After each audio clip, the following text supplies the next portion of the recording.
Gentlemen, welcome to our channel. If you, like me, do not support adultery and believes that cheaters should be fully responsible for their actions, then like this video and do not forget to subscribe to the channel. Well, let's get started. Hello, my name is Jack. I want to share a story about my past relationship with my ex-girlfriend Maya. We were very much in love with each other. At least that's what I thought. Unfortunately, she destroyed my trust and cheated on me, which came as a complete shock to me. After the breakup, I met a wonderful woman named Maya.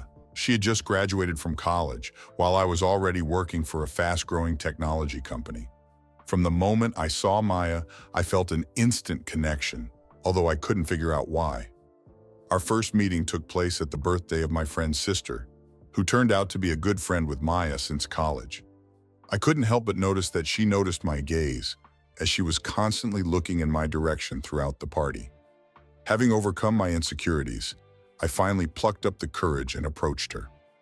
Despite the fact that I did not fit into the generally accepted standards of beauty, having inherited a strong physique from my family, I have repeatedly faced rejection and ridicule from women in the past.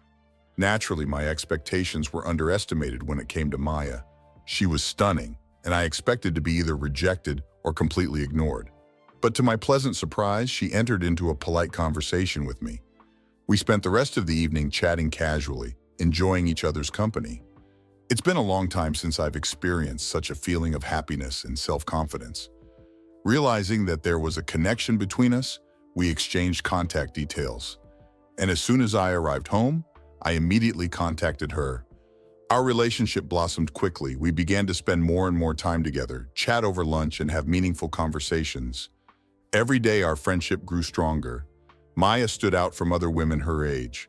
Her kindness, wit, and intelligence won me over from the very first conversation. It became clear that my sympathy for her goes far beyond her external beauty.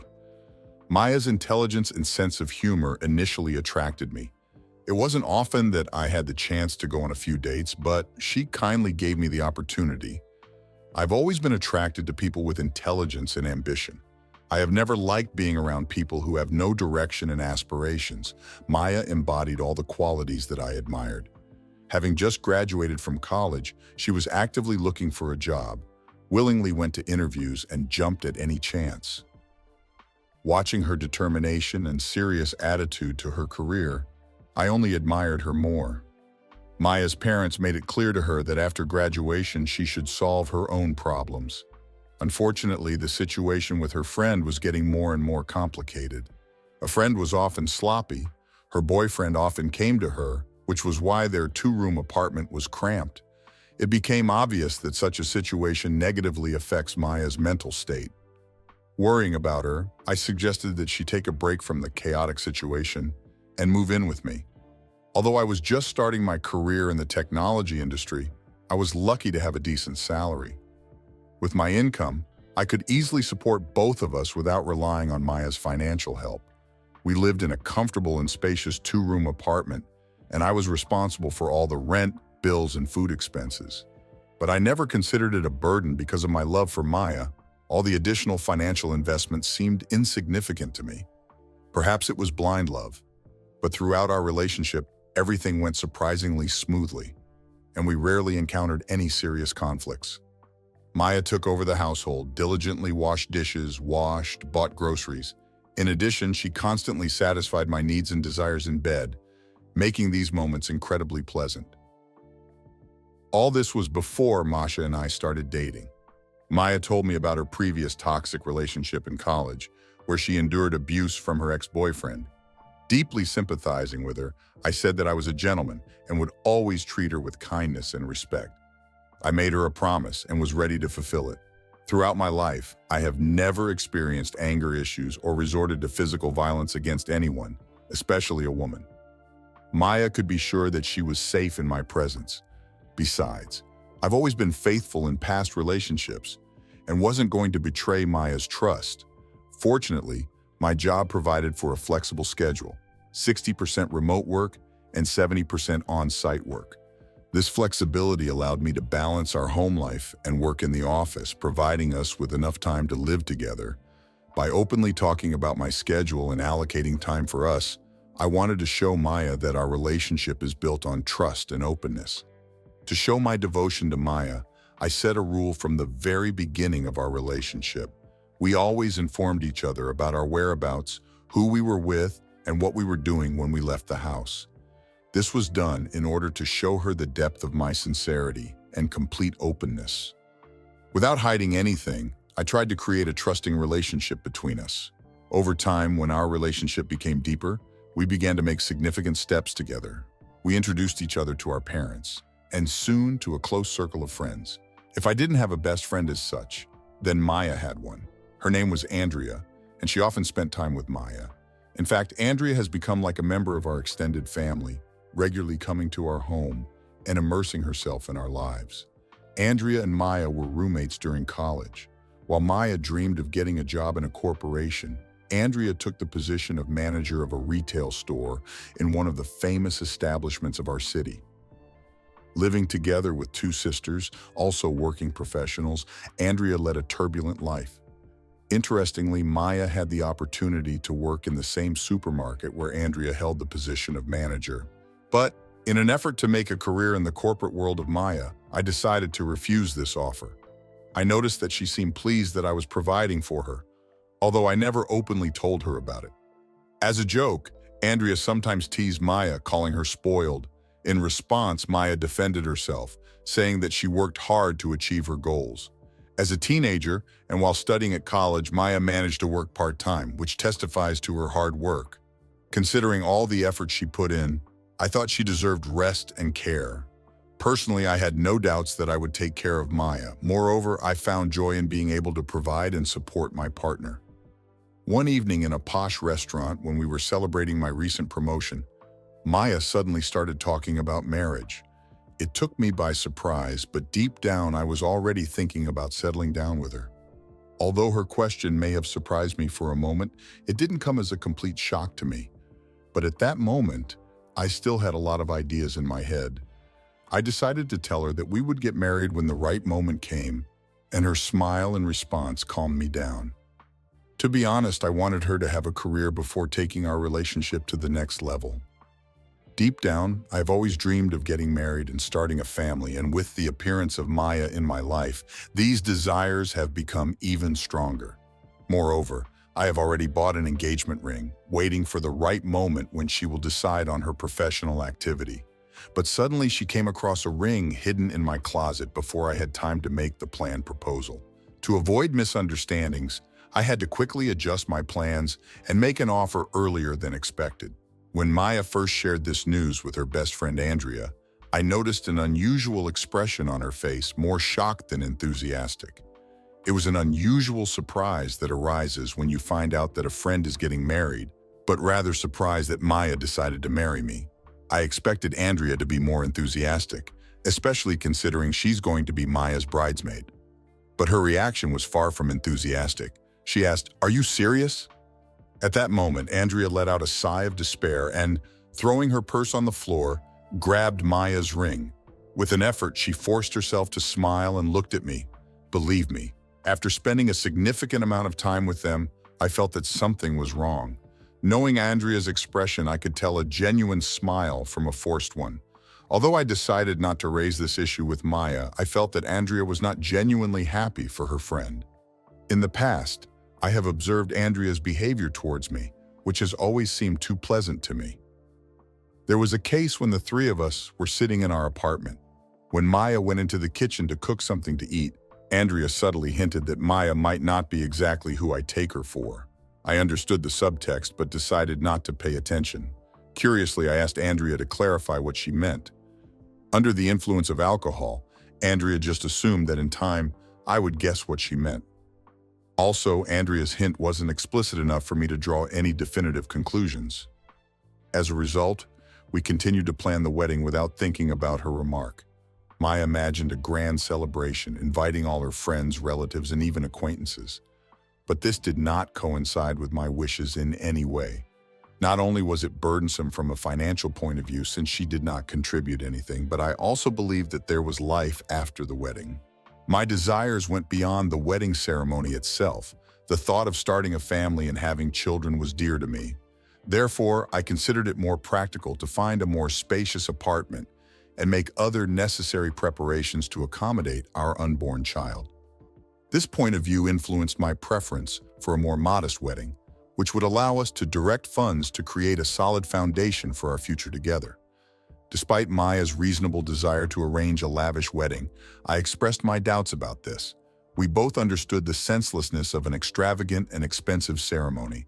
To my surprise, Maya found a job just a few months before the wedding.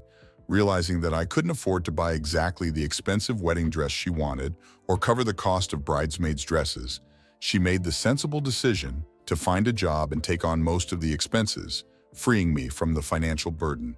Her wise and practical choice made a strong impression on me, and it made me appreciate her even more. I hoped that after the marriage, she would continue to prioritize her career and contribute to our financial stability.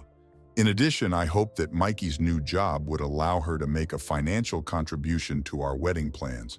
But to my surprise, she did not allocate any of her earnings for our wedding expenses. Instead, she channeled all her income into buying a wedding dress, shoes, accessories, and meeting the needs of her bridesmaids. Thus, I had most of the financial responsibility, including the costs of the wedding venue, the hall, cakes, and almost everything else. About 2 weeks before the wedding, I noticed that Andrea started sending me more and more text messages. She wanted to know if I had a good night's sleep, or let me know when she went shopping with Maya. The frequency of her messages seemed excessive, and they were accompanied by a long list of superficial reasons for establishing contact. Alternatively, she came to our house under the pretext of helping Maya solve various tasks, keeping calm so that Maya would not suspect hidden tension. But in the end, I reached the limit and was forced to turn to Andrea with a request to stop her excessive calls and messages. I was afraid that her persistent behavior could jeopardize my relationship with Maya, and I didn't want to let that happen.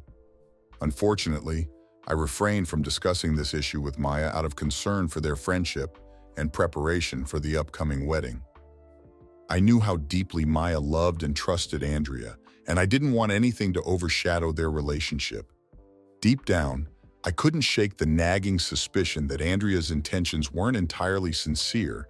It seemed like she was either trying to seduce me or convince me to reconsider marrying her best friend. During Mikey's bachelorette party, the truth about Andrea's actions became clear.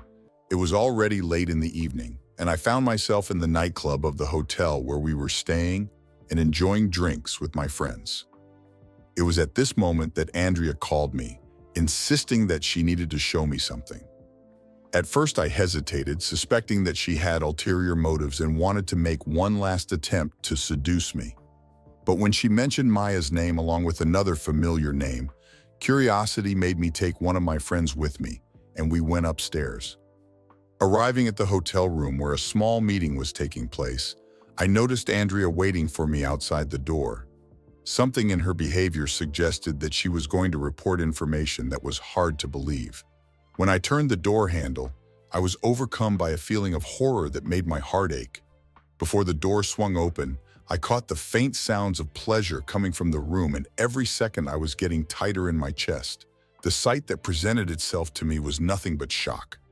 Maya sitting on another man, who I assumed was a male stripper hired by them for entertainment.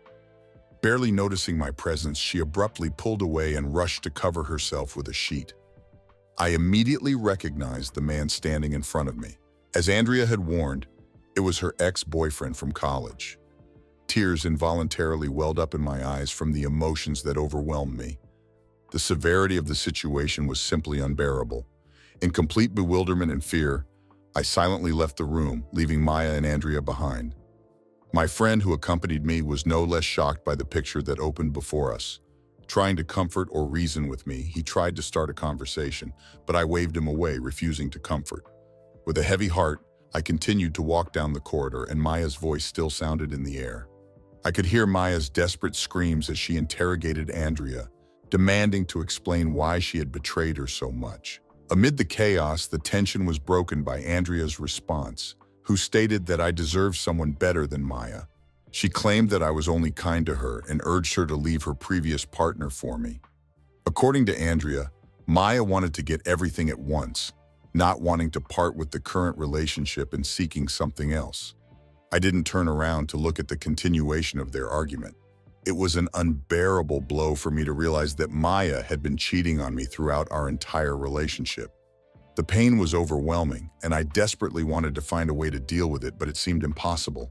Even Andrea tried to follow me and comfort me, but I didn't hesitate to shut her out by slamming the door in her face. To numb the pain, I drowned in alcohol, seeking solace in the haze of intoxication. I drank glass after glass until the line between reality and illusion was blurred beyond recognition. When I woke up the next morning, I was hit by a barrage of missed calls from Maya and other people who were undoubtedly worried about me. When I left the room, I saw that Maya had already put on her wedding dress. She looked completely dejected. As soon as her eyes met mine, she rushed to me and asked in a trembling voice why I hadn't dressed for our wedding. Hearing her words, anger flared up in me, which spurred my actions. In a fit of anger, I pushed Maya away from me, abruptly announced that I was canceling our wedding. Stunned silence reigned in the room. Everyone looked at each other in shock and confusion, asking why I suddenly changed my mind. Even my parents were stunned by my sudden decision, considering that we had invested heavily in preparing for the wedding. But because of the depth of my heartache, I could not explain the reasons for my action. Locked in my room, I sought solace within its walls. From behind the closed door, I could hear the voices of my parents and our friends asking me about the reasons for my sudden change of mood. But Maya did not react to what was happening, preferring to simulate a loss of consciousness. Several worried people hurried to pick her up before she fell to the floor. In the morning, when the remnants of the previous night were cleaned up, I collected my few belongings from the hotel room. Before leaving, I turned off my phone, leaving an apologetic message in my friend's WhatsApp group chat. It was a request for understanding, as I really didn't know how else to react at that moment. A week has passed since that fateful day, and I still can't realize that I was deceived. It's a hard way to come to terms with the realization that the person I trusted deceived me. I want to say why I didn't do a thorough background check on Maya through my friend's sister before we started dating. To tell the truth, I made a stupid mistake. At the time, I didn't feel the need to be overly cautious, but I remember that in the early stages of our relationship, I delicately asked my friend's sister about Maya. She mentioned that they studied at different faculties and communicated only through a mutual friend in college. After graduating from college, they lost touch, so her story did not bring much clarity. Speaking of Maya, we saw each other yesterday and she was furious that I didn't come to our wedding. Maya didn't seem to notice her own actions, exposing me as an enemy in this unfortunate story. She further explained to her parents that I canceled the wedding due to excessive alcohol consumption the night before, explaining this by the lack of common sense in my actions. Apparently, she took my silence for naivety. In fact, I no longer wanted to have any relationship with her and could not understand why she believed that we could save our relationship. To top it all off, she openly admitted that during our acquaintance, she was having an affair with her ex-boyfriend, and this upset me even more. She was justified by the fact that I was often busy at work, and this seemed to justify her infidelity. In light of recent events, I'm at a complete loss. Maya claims that I didn't pay her enough attention, that I simply neglected her needs. But I don't see how that can be true. I have never refused her requests or ignored her wishes. On the contrary, it was thanks to her that I worked tirelessly, striving to fulfill all our financial obligations and at the same time, taking care of her. Even now, as I write these words, the thought that she had a secret relationship with her boyfriend does not leave me. Now she has the audacity to suggest setting another wedding date to save face from the shame caused by the cancellation of our ceremony. It is unpleasant to think that she only once apologized for the pain she caused me, thereby emphasizing the harsh truth that she never really loved and appreciated me the way I loved her. In the end, my decision was unequivocal. I can't marry Maya. It became clear that our relationship was one-sided and determined solely by her own interests. Therefore, I made a difficult choice. I evicted her from my house and changed the locks as a necessary step towards ending the relationship. After meeting Maya, I also took the opportunity to express my gratitude to Andrea for unwittingly helping me avoid a disastrous future. Thanks to Andrea, I found out that Maya used the money I gave her to provide for her boyfriend's needs. When Maya asked for exorbitant amounts for personal purchases, it turned out that she transferred them to him. In addition, I forgot to mention that during our joint classes, Maya constantly went to the gym. She showed an undeniable obsession with maintaining physical fitness. Maya's unfamiliar daily routine when she went to the gym every day did not arouse any suspicions in me. But I recently found out that at this time she was dating her college boyfriend, often claiming that she was with Andrea when it wasn't. Maya asked Andrea to cover for her, essentially hiding her true location. After learning about this, I began to understand why Andrea was so shocked when Maya said we were engaged. Just a few days before, Maya confessed to Andrea her strong love for her student boyfriend and said about her desire to live with him together. Now I understand that the constant messages and calls from Andrea were an attempt to find a way to reveal the truth to me. I hate to admit that Andrea was desperately looking for an opportunity to tell me about the deception that was unfolding behind my back. I blame myself for not recognizing the signs and not giving her the opportunity to confess. There are times when I wonder if I didn't deserve it, because it's so easy to deceive me. But I made a firm decision. There will be no new wedding. In 2 days, I will meet Maya again to return her things and completely break off our relationship. 3 weeks ago, I met Maya for the second time, and something unexpected happened. During our conversation, I firmly said that we would never be together again, let alone discuss the prospect of marriage.